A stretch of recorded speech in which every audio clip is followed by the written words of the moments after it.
Welcome back. We got to get back to that breaking news. Speaker of the House Nancy Pelosi sent a letter to President Trump asking him to please reschedule his State of the Union address, waiting until after the government is reopened, or deliver it as a written address to Congress. NBC's Kelly O. Donald joins me now. Kelly, do we have a response from the White House yet?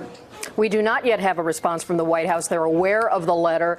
Here's a copy right here. And just for background, the Speaker of the House is always the one who extends the invitation to a president, any president, to deliver a State of the Union address, which is required by the Constitution. The form and when and where can be sorted out, but the notification of the State of the Union is a constitutional requirement. Speaker Pelosi cites in here that the security for an event of this kind, and it is one of the high-value target events of the year in Washington, where the president, of course, is at a location known to the world with the majority of the cabinet, the Supreme Court, and all of the lawmakers. That is always a high security event. And so because of our funding lapse, the Department of Homeland Security, the Secret Service, who would be running this, is not funded. So in part, the Speaker writes, sadly, given the security concerns, and unless government reopens this week, I suggest that we would work together to determine another suitable date. The Speaker writes, after the government has reopened.